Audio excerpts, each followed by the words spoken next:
Hello. Yes sir. हाँ, क्या हुआ? क्या हुआ?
हाँ, तो स्टूडेंट्स, आवाज आ रही है मेरी? हाँ जी sir. Yes sir. Yes sir. देखिए, आप लोग अच्छी तरह रहेंगे तो ठीक है, अदरवाइज फिर क्लास लेना मुश्किल हो जाएगा, है ना? कल का चैट बॉक्स देखा होगा आप लोगों ने। Hello, yes sir. देखा आप लोगों ने? Yes sir. फिर यस सर। ये कौन है? कोरोना और वैक्सीन के नाम से बना रखा है इन्होंने अपना। सर आप चैट बॉक्स ऑफ कर दो। कर दिया ऑफ? आप देख लो ना, चैट बॉक्स में आप कुछ भी नहीं कर सकते।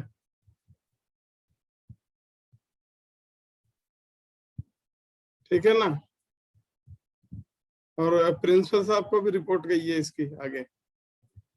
आप लोग इस तरह मत करिए, पढ़ने आए पढ़िए आप, ठीक है?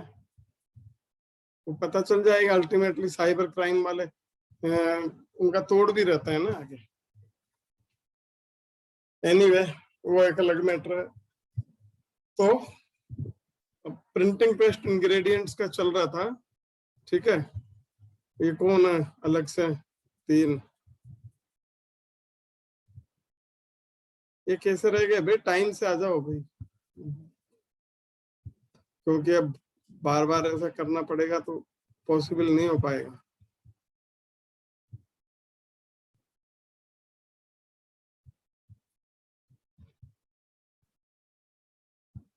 ठीक है, नाउ प्रिंटिंग पेस्ट इंग्रेडिएंट्स का चल रहा था, कुछ इंग्रेडिएंट्स मैंने बताए थे इसमें। ठीक है, अब कैटलिस्ट। ठीक है, तो कैटलिस्ट जो होते हैं वो इम्पोर्टेंट होते हैं, और ये जो है ऑक्सीडाइजिंग एजेंट्स, ये क्या करते हैं कि ऑक्सीडाइजिंग एजेंट्स फाइबर पर अटैक करके डायरेक्टली फाइबर को डैमेज नहीं कर दे। इससे बचाने के लिए कुछ कैटलिस्ट यूज लेते हैं, कुछ केमिकल्स यूज लेते हैं, तो ये ऑक्सीडाइजिंग एजेंट्स की इंटेंसिटी को कम करते हैं। ठीक है, तो some catalyst are used in printing and oxidation is involve. अगर प्रिंटिंग में ऑक्सीडेशन प्रोसेस इन्वॉल्व है तब, ठीक है, involve in the subsequent steaming, there is a danger of the oxidizing agent attacking the fibers, fiber substances at the elevated temperature of steaming। जो temperature बढ़ता है, steaming process शुरू होने लगता है, तो उस समय क्या होता है, फाइबर का ऑक्सीडाइजिंग एजेंट फाइबर पर अटैक करके उसको डैमेज नहीं कर दे। ठीक है, इससे बचने के लिए कैटलिस्ट यूज में लेते हैं हम। ठीक है, in order to reduce this risk of fiber substances being oxidized, a catalyst is used। एक catalyst use लेते हैं so that the development of the color by oxidation is achieved। ठीक है, तो ऑक्सीडेशन के थ्रू जो कलर हो आता है, जैसे वेट डाइज के केस में, वेट डाइज के केस में अगर ऑक्सीडेशन हो नहीं तो फाइबर पर डाई का एक्चुअल कलर नहीं आएगा। ठीक है, तो पर प्रीमेच्योर ऑक्सीडेशन नहीं होना चाहिए उसमें भी। So there are these are used to accelerate the development of color by oxidizing agent। ठीक है, तो ये कलर्स हैं, सॉरी ये जो कैटलिस्ट हैं ये क्या करते हैं, कलर का डेवलपमेंट करते हैं बाय ऑक्सीडेशन के प्रोसेस के थ्रू, और फाइबर के ऊपर ये चढ़ाते हैं, and reduce the risk of their attack onto the fiber। Fibre पर ऑक्सीडाइजिंग एजेंट के अटैक को रोकते हैं या उससे बचाते हैं। कुछ एजेंट्स हैं, पोटेशियम फेरोसाइनाइड, ठीक है, copper sulphide CuS, ammonium vanadate etcetera, these are used as catalysts। ठीक है, कुछ कैटलिस्ट है जो आपके इसमें एनिलीन ब्लैक के केस में, सोल्यूबलाइज्ड वेट डाई के केस में काम में आते हैं। ठीक है, किसी को कुछ पूछना है स्टूडेंट्स में, कोई क्वेरी है तो बोलिए। अरे बार बार हटके मत आइए भाई इधर। ठीक है, भावेश,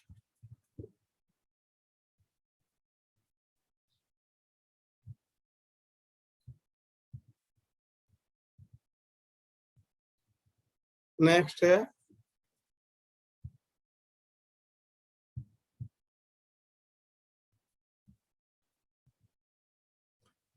डिफॉर्मिंग एजेंट्स एंड डिफॉर्मर्स। देखिए, डिफॉर्मिंग एजेंट्स और डिफॉर्मर्स ये क्या होता है, ऐसे एजेंट्स होते हैं जो कि डाइंग पेस्ट में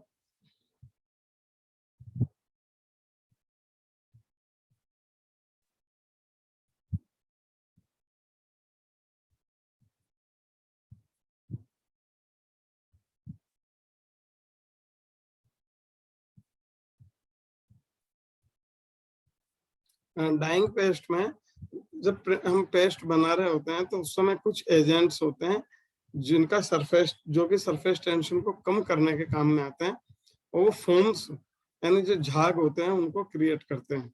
ठीक है, तो झाग जो है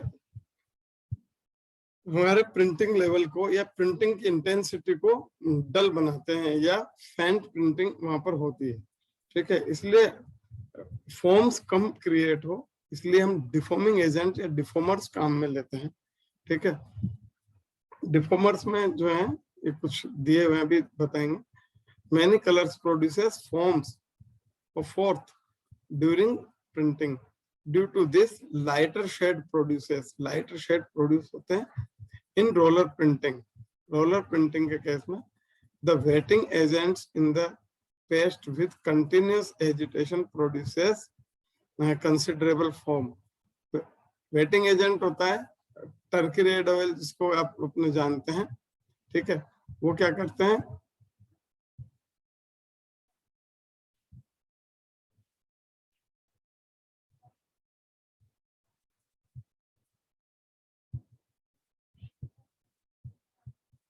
टर्की रेड ऑयल जो है वो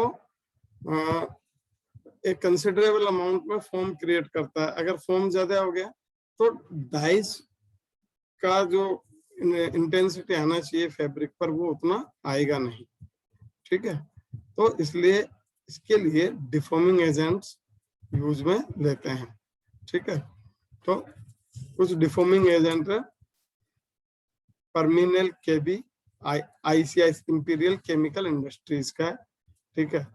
एनायनिक होता है नेचर में, and anionic in nature containing an emulsion of sulphonated sperm oil. Sperm oil होता है, ये एक फिश होती है, वो फिश के सिर में जो पाया जाने वाला वैक्स है या ऑयल है उसको बोलते हैं स्पर्म ऑयल, ठीक है।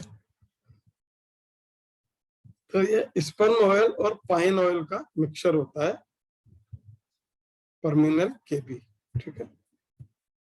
नाउ इसी तरह हम माइल्ड ऑक्सीडाइजिंग एजेंट्स, माइल्ड यानी हल्के ऑक्सीडाइजिंग एजेंट होते हैं। तो क्या होता है, एक्चुअली ऑक्सीडेशन मतलब स्टीमिंग के टाइम में डाइस का रिडक्शन को रोकने के लिए ये यूज में आते हैं ऑक्सीडाइजिंग एजेंट्स। अगर रिडक्शन हो जाता है तो भी डाइस काम में आती नहीं है, उसका कलर फेड हो जाएगा, ठीक है। Now these are used to prevent reduction of dyes during steaming, as otherwise the dye may get partially destroyed due to the reducing fumes, ठीक है। अगर reducing fumes क्रिएट हो गए तो डाई डिस्ट्रॉय हो जाएगी पार्शियली, और उस डाई का जो कलर आना था फैब्रिक पर वो आएगा नहीं, ठीक है। Resist salt L, Albatex BD and Ludigol L, sodium metanitrobenzene sulfonate. These are commonly used as mild oxidizing agent. ये mild oxidizing agent है जो कि डिफरेंट टाइप के प्रिंटिंग पेस्ट में यूज में आते हैं। Sodium chlorate is particularly used to prevent the brightness.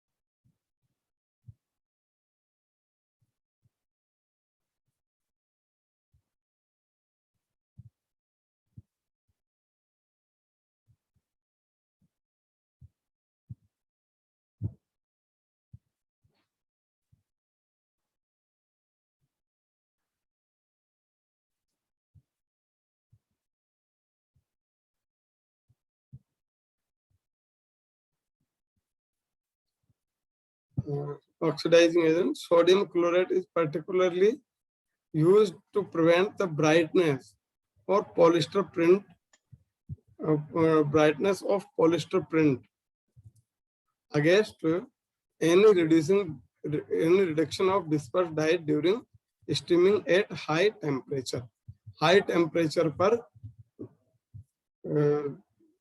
Sodium chlorate जो है वो हाई टेम्परेचर पर पॉलिस्टर पर डिस्पर्स डाई के केस में काम में आता है, ठीक है, और रिडक्शन को बचाता है।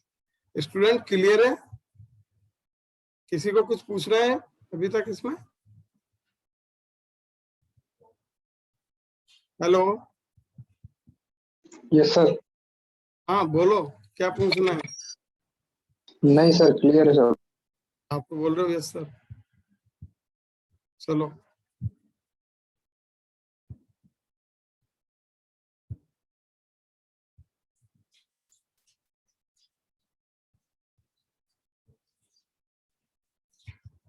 और भी कोई बाकी है क्या? ये माइक ऑन किसका है? ये खुमान सिंह, ठीक है, नहीं, चलो ठीक है। अब नेक्स्ट है हमारा acid liberating and alkali liberating salt और एजेंट्स। तो देखिए, प्रिंटिंग के केस में जब एसिड की या एसिडिक कंडीशन की नीड हो,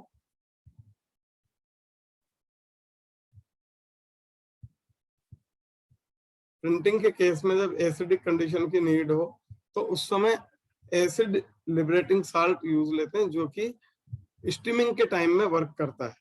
हम डायरेक्ट एसिड यूज में नहीं ले सकते हैं, ठीक है, या डायरेक्ट बेस, कुछ प्रिंटिंग होती है जिसमें डायरेक्ट एसिड या डायरेक्ट बेस यूज में नहीं ले सकते, वो हार्मफुल होता है, ठीक है। तो इससे बचने के लिए एसिड लिबरेटिंग और एल्कली लिबरेटिंग एजेंट्स यूज लेते हैं।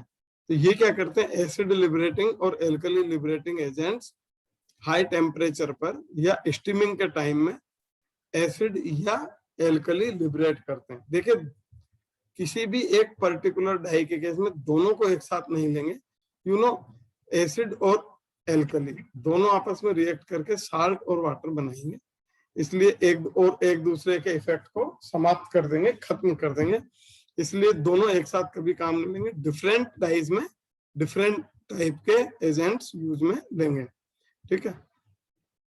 तो this acid is needed for the development of the certain classes of dyes. Acid liberating salt की बात करें जो कि एसिड को प्रोड्यूस करता है। This acid of dyes like solubilised vat dyes and active and to activate a potential oxidizing agent, ठीक है।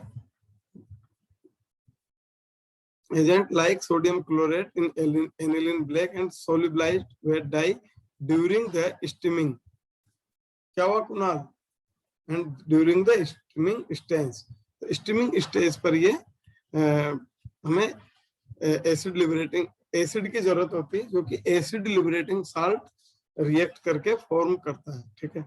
It is also needed in curing stage, it is also needed in curing stage for fixing the pigments. अगर pigment का case लेते हैं तो pigment के case में भी एसिड लिबरेटिंग साल्ट चाहिए, जो कि क्यूरिंग स्टेज पर पिगमेंट्स को फिक्स करता है, and binder in case of pigment printing, pigment printing के केस में बाइंडर, ठीक है। तो now the free acid should not be added. Free acid क्यों नहीं काम लेते हैं, ये नोट कर लीजिए अच्छी तरह से। क्या हुआ अंकित, अंकित शेखावत, कुछ प्रॉब्लम है क्या? सर मेरा तो कुछ नहीं सर, प्रॉब्लम है मेरा तो क्या? माइक ऑफ है। अरे माइक की बात नहीं है, ये लोगो क्यों दिख रहा है आपका यहाँ पे, इसको बंद सर करिए। पता नहीं, मैं तो कुछ नहीं करता नहीं सर। तो पता रखो ना यार, उल्टे सीधे बटन मत दबाओ, जिस चीज का पता नहीं उसको काहे को छेड़ते हो। The free acid should not be added to the printing paste, otherwise premature development of color may be takes place, ठीक है। अगर फ्री एसिड को हम काम लेंगे तो क्या होगा, कलर का प्रीमेच्योर डेवलपमेंट हो जाएगा, जो कि हमें चाहिए नहीं होता है। कंप्लीट डेवलपमेंट चाहिए, क्योंकि बीच में ही, मतलब कलर पूरा फैब्रिक के ऊपर अप्लाई हुआ नहीं, उसके पहले उसका डेवलपमेंट हो गया, तो हमें जो डेप्थ चाहिए होती है या जितना रंग चाहिए होता है उतना आएगा नहीं, ठीक है। इसलिए डायरेक्ट एसिड या बेस को यूज में नहीं लेंगे, ठीक है। अब two types of compounds are normally used for this purpose. इस पर्पस के लिए दो तरह के कंपाउंड्स होते हैं, ठीक है। एक तो ester of organic acid, first ester of organic acids, and second ammonium salt of mineral और ऑर्गेनिक एसिड, या फिर मिनरल या ऑर्गेनिक एसिड के अमोनियम साल्ट होते हैं, ठीक है। इसमें देखिए, in both the cases the compounds do not react acidic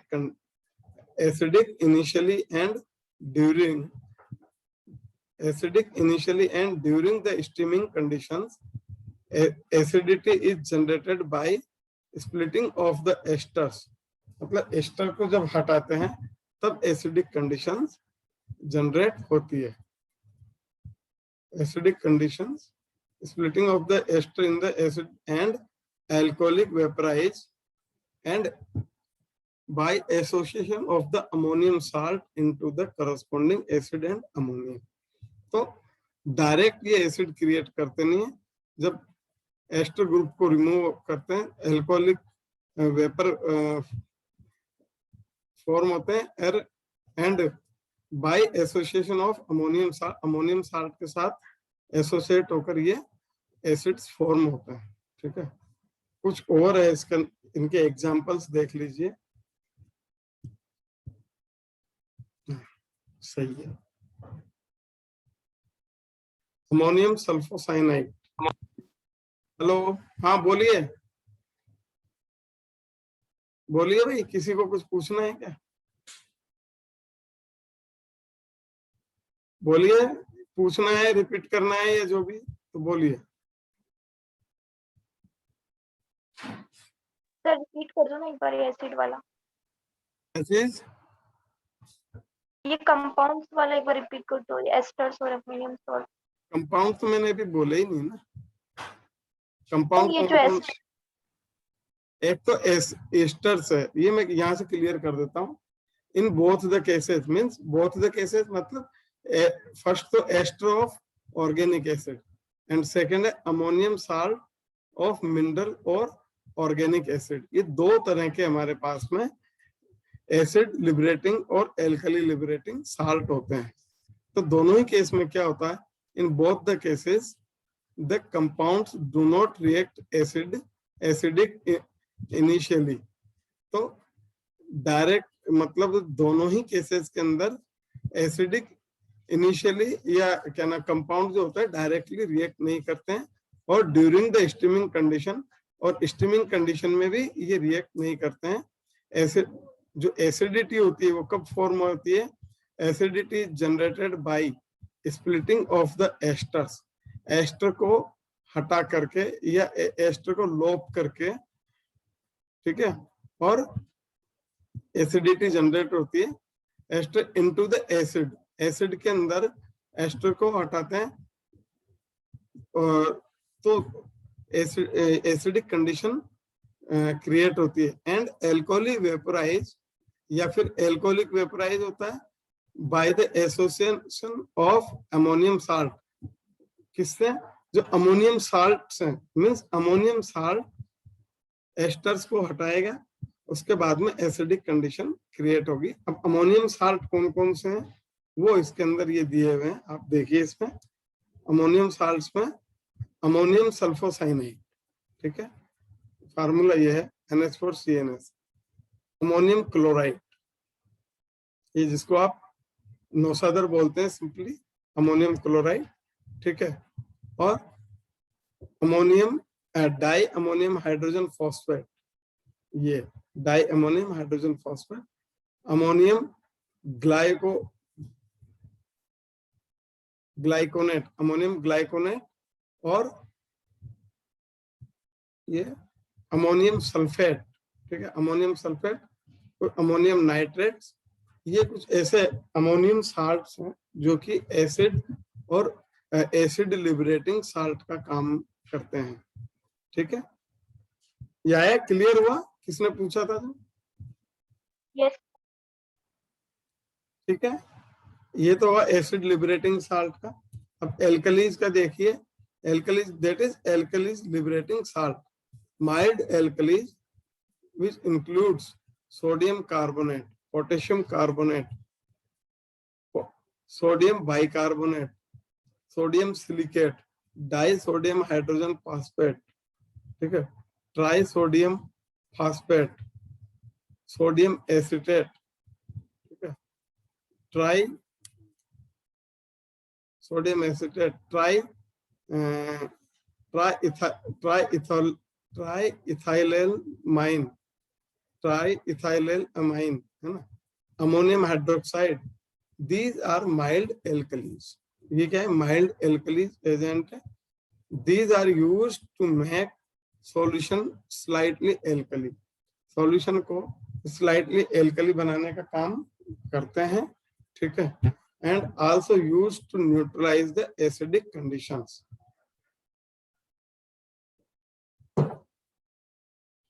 acidic condition जो है उसको न्यूट्रलाइज करने का काम भी करते हैं, ठीक है।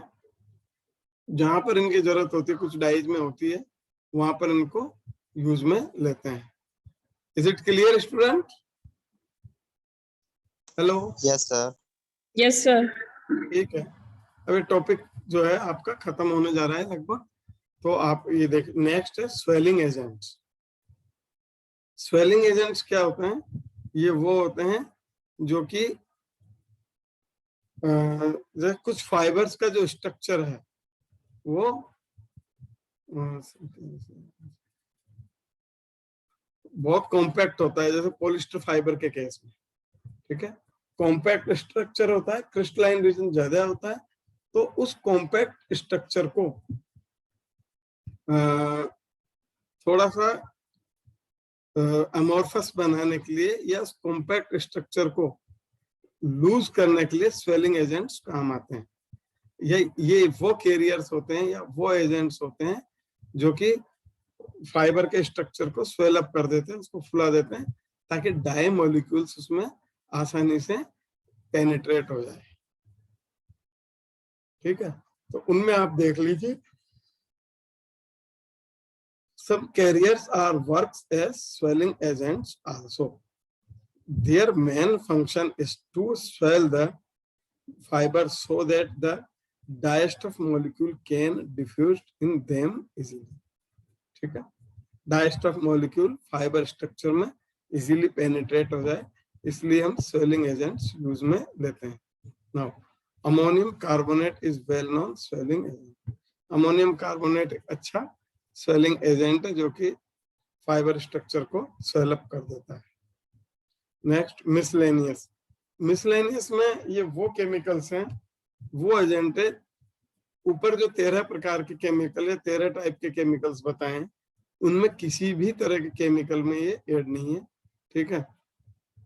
इनको हम मिसलेनियस कैटेगरी में रखते हैं, मीन्स किसी पर्टिकुलर कैटेगरी में नहीं रखा गया है। तो generally these are the chemicals specially used for special purpose, हमेशा किसी प्रिंटिंग में काम में आते नहीं है, ठीक है। In case of vat dyes of good dischargeability, ऐसी वेट डाई जिसकी डिस्चार्जेबिलिटी अच्छी हो, certain complexing agents are incorporated in the printing paste. Printing paste में कुछ कॉम्प्लेक्सिंग एजेंट हम मिलाते हैं, ठीक है, कंटेनिंग ए रिड्यूसिंग एजेंट, जिसमें कि रिड्यूसिंग एजेंट होता है, and printing on vat dyed fabric. आप इसको ध्यान से देखिए स्टूडेंट्स, हम वेट डाइड ग्राउंड के ऊपर प्रिंटिंग, मतलब डिस्चार्ज प्रिंटिंग बहुत ही रेयर केसेस में करते हैं। आपने जितने भी केसेस देखे होंगे, नेप्थोल डाइड ग्राउंड होगा, ठीक है, फैब्रिक को नेप्थोलेशन किया, डाइजेशन किया, मीन्स नेप्थोल डाई पूरे फैब्रिक पर अप्लाई हो गई, उसके ऊपर आपने reducing agent plus vat dye के ब्लॉक्स लगा दिए, या आपने स्क्रीन से प्रिंट कर दिया, तो वो क्या होगा, नेपथोल कलर है वो रिमूव होगा और उस पर्टिकुलर जगह पर वेट कलर आ जाएगा। अभी तक यही हुआ है इसमें, ठीक है। बट ये एक स्पेशल केसेस है जिसमें वेट डाइड फैब्रिक है, मतलब वेट डाई से फैब्रिक को डाई किया हुआ है, ठीक है, विच इज देन स्टीम, उसके बाद में उसकी स्टीमिंग करते हैं। Cellulose ethers and esters are used as auxiliaries to thicken the paste and protects the dye. तो ये एक अलग चीज है। तो इसमें वेट डाइड फैब्रिक के लिए कुछ डिस्चार्जिंग एजेंट होते हैं, जैसे कि ये अभी बताया आपने, सर्टेन कॉम्प्लेक्सिंग एजेंट्स, कुछ कॉम्प्लेक्सिंग एजेंट काम लेते हैं, या फिर इसमें कुछ केमिकल्स काम लेते हैं जो कि वेट डाइड फैब्रिक का भी कलर को रिमूव कर देते हैं, ठीक है ना। कुछ रिड्यूसिंग एजेंट्स होते हैं। तो ये आपके प्रिंटिंग पेस्ट इंग्रेडिएंट्स का आपके कंप्लीट हुआ, ठीक है। अब अभी तक में किसी को कुछ पूछना है तो पूछे, अदरवाइज तो नेक्स्ट शुरू करते हैं।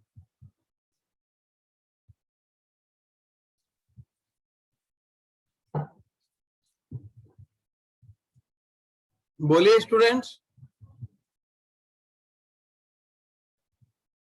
हेलो, कुछ पूछना है भाई?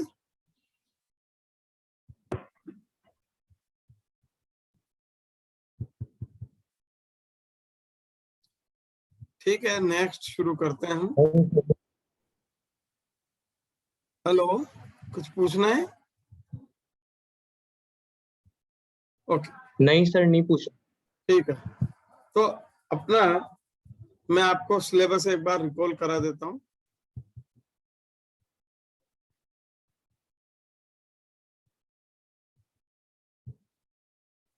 अपने ऑब्जेक्ट्स, ये तो पहले बता दिया, object, scope and outcomes of the course, ये आपका सिलेबस की इंट्रोडक्शन था, ये आपको करा दिया था। Introduction to various methods of printing of textiles, इसमें डिफरेंट मेथड आपको बताए थे, ठीक है, इंट्रोडक्शन दिया था। इंग्रेडिएंट्स ऑफ प्रिंटिंग पेस्ट, ये आपके कंप्लीट हो गया, ठीक है। ऑब्जेक्ट हुआ, ठीक है। Introduction to various methods of हो गया।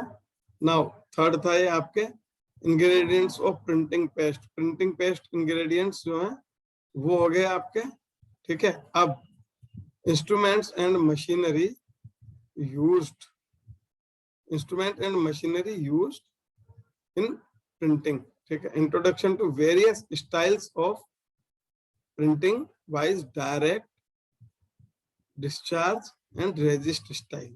तो ये चौथा सीरियल नंबर है आपके, ये भी स्टार्ट होगा, ठीक है। अभी तक जो बताया इसमें भी किसी को कुछ पूछना है तो पूछ सकते हैं।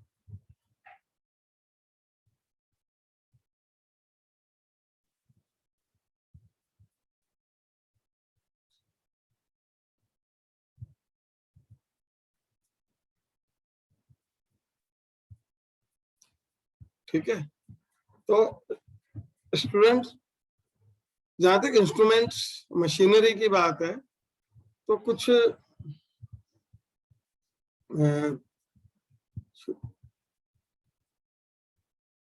इंट्रोडक्शन यहाँ पर हमने दे दिया था इसका, ये आप देख रहे हैं।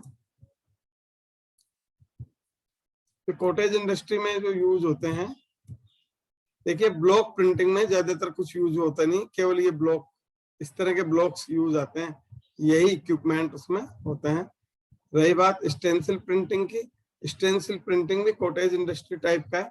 इसमें इस तरह के स्टेंसिल काटते हैं और उन स्टेंसिल से प्रिंट कर लेते हैं, ठीक है। अब आगे रोटरी रोलर प्रिंटिंग मशीन की जहां तक बात है, तो रोलर प्रिंटिंग मशीन में रोलर्स यूज में आते हैं, ठीक है। और ये एक सिंपल सा इसका डायग्राम है, आप ये देख लीजिए। इसमें रोलर प्रिंटिंग मशीन ये इस तरह से है पूरी, ठीक है। तो मेन ड्रम जो होता है वो ये होता है इसमें रोलर प्रिंटिंग मशीन में, मेन ड्रम ये है, ठीक है। ये आपके ये वो सबसे पहले आप देखेंगे इनसाइड में ये एंडलेस ब्लैंकेट है, ठीक है। ये 3 नंबर का एंडलेस ब्लैंकेट है जो कंटिन्यूस घूमता रहता है, ठीक है। दोनों एंड इसके जुड़े हुए रहते हैं और ड्रम के चारों तरफ चक्कर लगाता है, ठीक है। और दूसरा जो है वो आपके ये चौथे नंबर का है, ये बैक ग्रे क्लॉथ जो कि सपोर्ट के लिए लगाया गया है वो क्लॉथ है। और 5वें नंबर का जो है ये है वो फैब्रिक जिसको हमें प्रिंट करना है, ठीक है। ये देख रहे हैं आप, इधर से ये इस साइड से एंटर हो रहे हैं, ठीक है ना, ये इधर से निकल रहे हैं, सॉरी ये इधर से एंटर हो रहे हैं, ये ड्रम का डायरेक्शन ये दे रखा है और ये इधर से निकलेंगे तो ये एंडलेस ब्लैंकेट तो वापस जाके इसी में जुड़ जाता है, ठीक है। और इन दोनों को अलग अलग, इन दोनों को रोल कर लेते हैं अलग, ठीक है। सॉरी, एंडलेस ब्लैंकेट और ये बैक ग्रे क्लॉथ ये कंटिन्यूस चलते रहते हैं इसके पीछे। फैब्रिक जिसको प्रिंट करना है वो यहाँ पर उसको हम आगे जाके रोल कर लेंगे, ठीक है। तो मेन जो देखने की वो है वो ये इस तरह से आप देखेंगे, ये जो ट्रफ है इस ट्रफ में कलर भरा हुआ है, ठीक है। और ये है कलर फर्निशिंग रोलर, ये जो कलर है ट्रफ वाला वो कलर फर्निशिंग रोलर के थ्रू इस कलर्ड रोलर में आता है और इस कलर रोलर से इसके ऊपर प्रिंट होता है। प्रिंट होने के बाद में ये फैब्रिक प्रिंट होके निकल जाता है इधर में एंडलेस ब्लैंकेट और